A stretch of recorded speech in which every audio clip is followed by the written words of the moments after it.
Hey, what's good, fellas? So today I'm going through the new Age of Overlord cards, specifically geared towards more casual players who, are kind of set with a deck, and now you have to at least learn what the new cards do. You may be aware that a lot of people are excited for this set, or everyone's hyping around cards at your pre-release, your sneak peek for Age of Overlord, or right when the set comes out, they're going to be all excited to try to scoop up all these different engines, and you're like, okay, the meta is big enough already, now there's even more. So this video is going to be a quick lesson on what the heck is going on.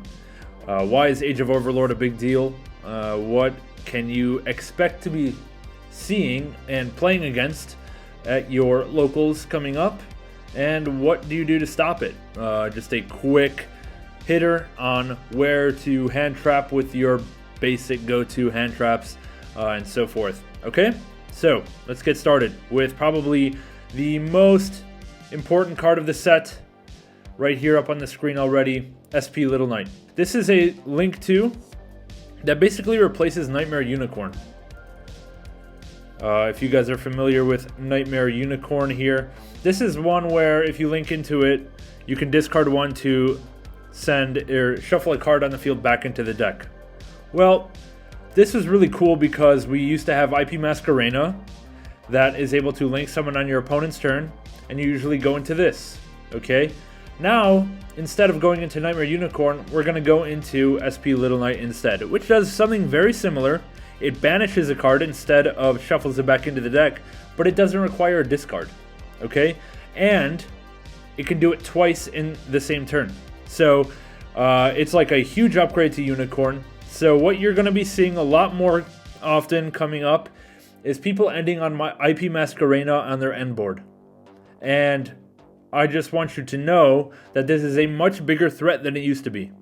Because this is a double banish, whereas this was a single shuffle at the cost of a discard. So it's a huge upgrade. So SP Little Knight is going to be the most expensive card in this set by far. No doubt about it.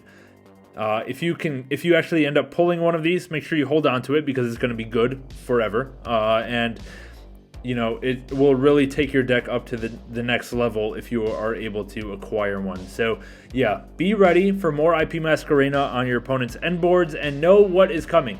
If they end on IP, they probably have a copy of this. And if they have a copy of this, whatever you summon first is going to leave probably. So be ready to deal with that IP. That means playing Dark Ruler no more, Forbidden Droplet, Ghost Ogre, Forbidden Chalice, whatever you got to do. Effect negation on the IP, because you can expect to be seeing an SP Little Knight. Okay, that's the big hitter. The number 2 card that everyone is looking for is this one, called Stellar Nemesis Tifon Doomsday Star. This is like the next iteration of Divine Arsenal AA Zeus, which you should know by now. Where Zeus, you can summon over any Xyz monster that has battled. Sure. Or, you can summon over any Xyz monster if an Xyz monster has battled. You get the point. This one, you can summon over anything at all. Doesn't have to battle. Doesn't have to be an Xyz monster. Just has to be the highest attack monster you control. Okay? And after you summon this thing, you're not allowed to summon anymore. So what this card does is that it summons itself over whatever you want, and then anything with more attack than this card cannot activate any effects. So basically with 3,000 or more attack, and this card is at 29, and then once per turn you can detach one material and return one monster on the field to the hand. So this is basically a walking out to Dragoon. If you are counting on Red Eyes Dark Dragoon to win you games, no longer, because every single deck can play this card.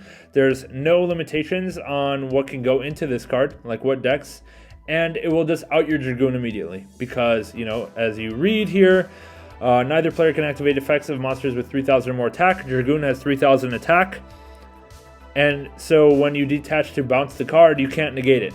So yeah, and it's non-targeting. So yeah. This is kind of just a new tech, new staple that's going to be in everyone's extra deck to out problem cards. Okay? So just be ready for that. If you're counting on Towers monsters, like Adagnister, or like Marincess Link 4, or if you're playing Dragoon in whatever you're doing, it's going to be a lot worse, and it's going to be a lot easier for your opponent to get rid of it after Age of Overlord, okay? So that's the extra deck stuff, okay? I mean, I guess also there's this Baphomet. If you're playing against a lot of Chimera-branded duelists, there is this Baphomet card. It's not that great. You don't have to worry about it. It just sends something to the graveyard. There is something like kind of obnoxious you can do with it, sending DD Orthros, revive it back with Sanctifier. But if you're playing normal hand traps, you should be fine. And this is not really going to make a difference on whether you win or lose against Chimera branded. Don't really worry about this. Just know about this one, know about this one. Okay, that's the extra deck stuff. On to the main deck stuff. There's a new engine called Horus. Horus is these 4 monster cards here, basically, plus this 1 spell card. All right. One of these monster cards, Imseti, searches the spell card.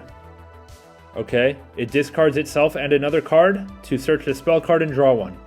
If your opponent activates this Imseti card, Ash Blossom. All right, that's all you need to know. Just Ash on the with the quickness. Okay, so if it resolves, if you don't have Ash, all right, they're gonna search this spell card. This spell card basically lets them discard any card from their hand to dump any one of these guys from their deck to the graveyard, all right?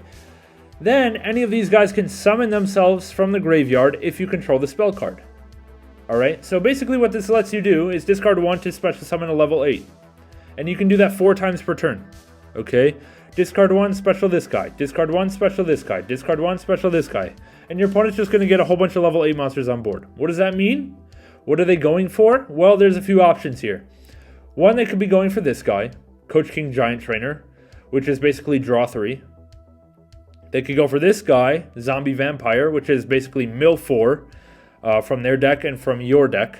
And then they can special summon 1. So if you're playing against Tearlament, for example, then milling 4 is pretty good. So if they're playing Horus, chances are they're playing Tearlament, and chances are they're going for this Zombie Vampire guy. So don't really worry about them summoning these dudes.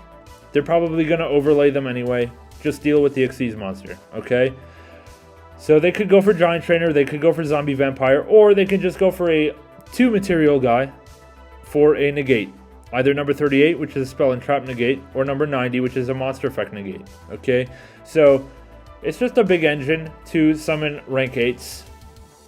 It's useful for a lot of strategies, particularly those that benefit from Zombie Vampire. But, you know, otherwise, it's probably suboptimal and you should be fine against it. So if it's Giant Trainer, it's going to be fine. If it's these guys, it's going to be fine. It's going to be a standard negate, okay? So just expect if they go into this package, Zombie Vampires coming out, they're playing tier, all right?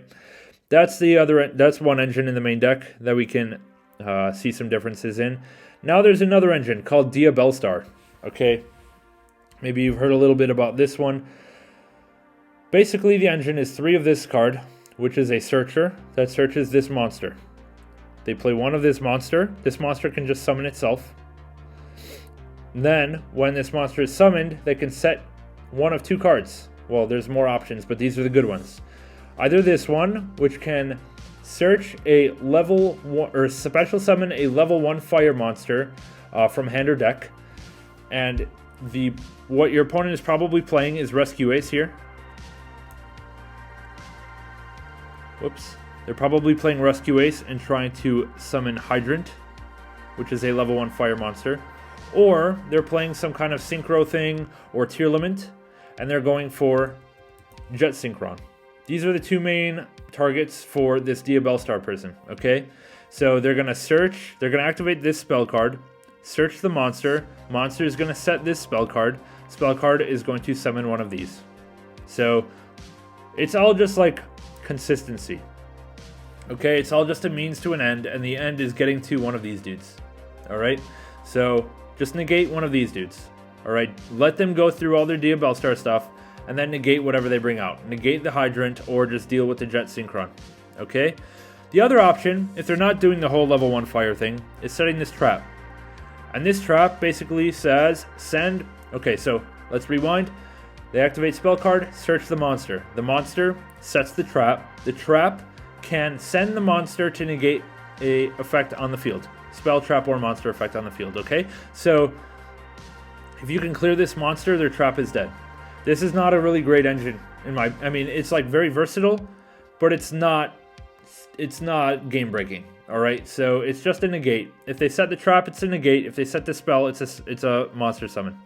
All right, don't be too overwhelmed by the new stuff. You're gonna be fine. All right, okay. Now we have Vanquished Soul. Gets an extra monster, so you might see a little bit more Vanquished Soul in your locals. This one can summon itself and search some stuff. It's fine. And then there's also some new Pendulum cards that you might see. I don't think it's really going to be that popular. Okay, so the 4 main takeaways from Age of Overlord: SP Little Knight, Tifon, which is the Dragoon out, the whole Horus package, which is a rank 8 turbo engine, and then the whole Diab Belstar package, which is a level 1 turbo engine. Okay, so those are the 4 new things you have to know about. Don't be too intimidated by any of these. You should be intimidated by your opponent making IP Masquerena, okay? And you should be worried that if you're counting on Dragoon or some kind of towers, they can out it with this guy, all right? That'll be it for now. Let me know if you have any questions about Age of Overlord. This is just the really quick breakdown of what you can expect, and we will catch you guys in the next one. We'll see you later. Bye.